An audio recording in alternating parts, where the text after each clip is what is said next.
Welcome to the channel.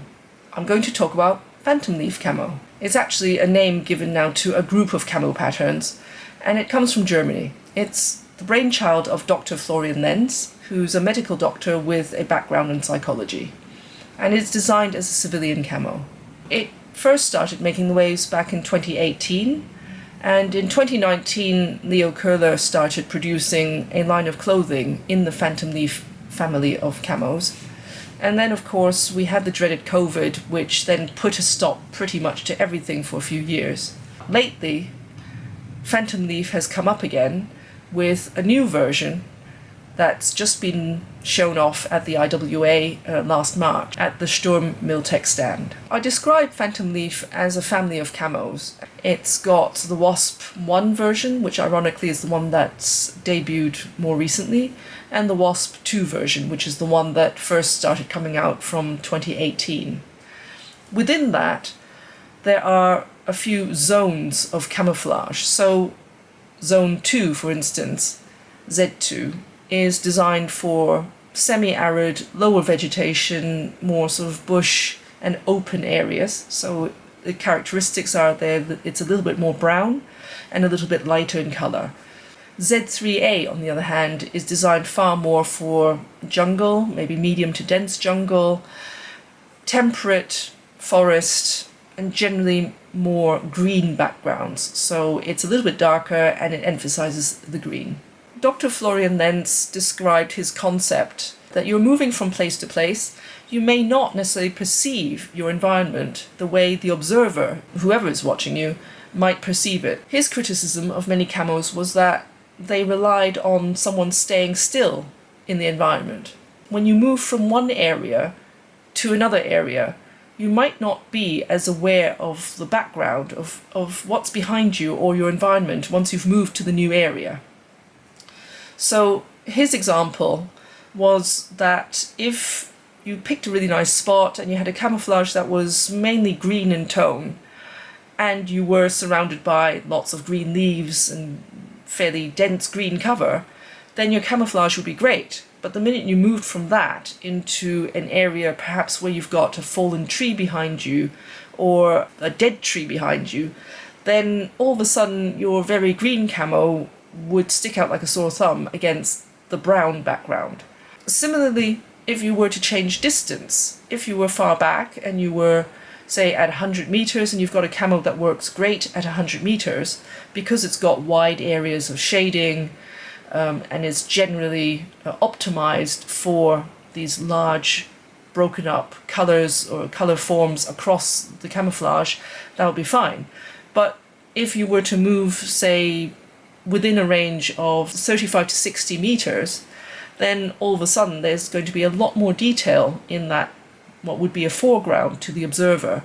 And so if your camouflage is effectively large areas of different colour, you might also stick out like a sore thumb simply because there's a lot of dappling, there's a lot of micro shading or meaty shading in the area you now are in from the point of view of the observer, and that's just not taken account of in the camouflage you're wearing. That was the driving concept.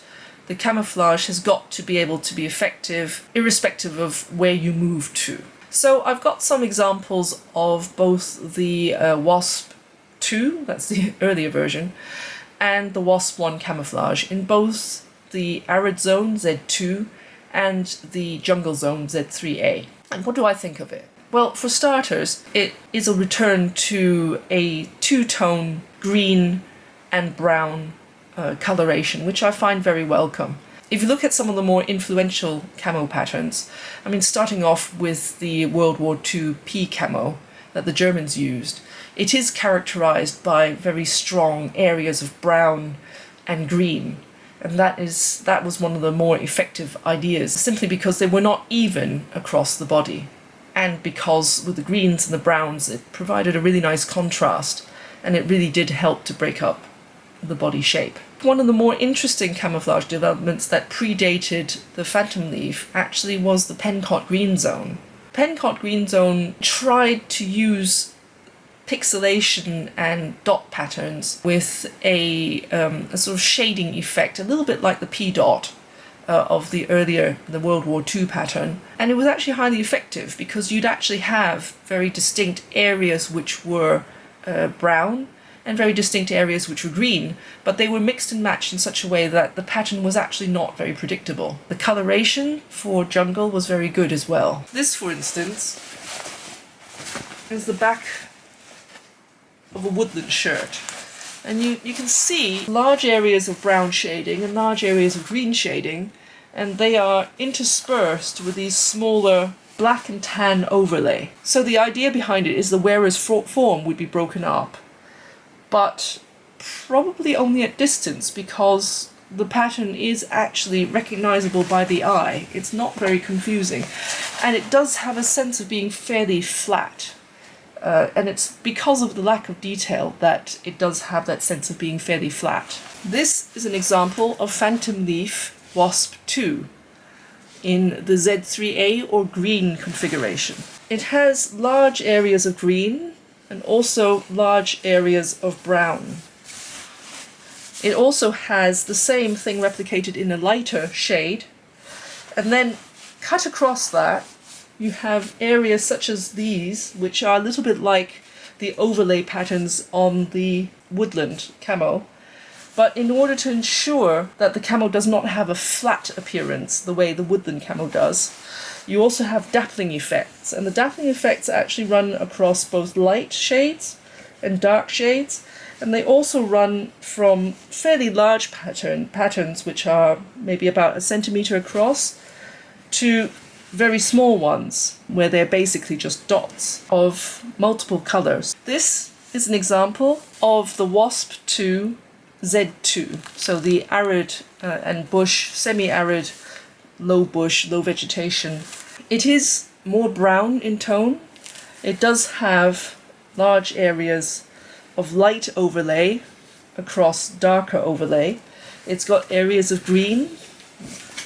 There's quite a bit of green over the shoulder, and again the characteristic medium-sized overlays or medium-sized overlaid patterns here, and also the dappling at both 1 centimeter size and dot sizes.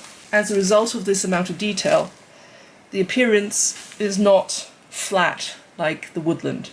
Now the very latest one is the one I find actually really quite exciting. This is the WASP 1 Z3A, or green and jungle zone coloration. It does have these areas of quite dark green, but it also has very large areas of brown. You can see how, in a sense, this is actually quite similar to the P-dot pattern from the Second World War, in the way the browns and the greens are highly integrated with one another.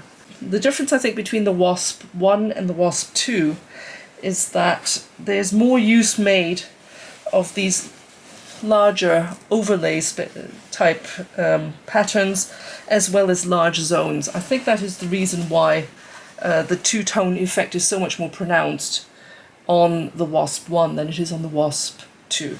I've got an example here of the WASP 1 Z2. So this is the pattern that's for the arid, low vegetation or semi-arid environment, and again it's a bit lighter in general tone than the green, but it does still have these large areas of two-tones, so large green areas, large brown areas, and the lightening is achieved by having large areas of tan as well built in. I think it's the level of detail that goes into the creation of this camo pattern that makes it so effective. For instance, most military camouflages will only use 3, 4 or 5 colors. The Phantomleaf camos tend to have upwards of 7 different colors in them. So you can imagine, even in terms of printing the camouflage, there's a lot more work that goes into it to make sure that all the colors can come through so distinctly. There are actually quite a few good field tests out there. There's one by Pine Survey. I'll put a link in the bottom because his is actually in English. There are a few video reviews of it as well, but they're all mostly in German. So if you want to go along and have a look, then I suppose it's mainly about the visuals anyway. As they move about and they show how the camo works in the foreground, in the middle, and at a bit more distance, it is actually really quite impressive. So I think Phantomleaf, all in all, is a really welcome addition to the camouflage family. I think this one's really a very well thought out pattern. I'm really pleased that there's also a civilian camouflage out there which tries to take on all these concepts and bring it into a new form. I hope this video helps to clarify what the Phantomleaf family of camos has to offer, both in terms of the versions and the zones that it caters for. I hope you found it interesting, and I'll see you next time. Bye bye.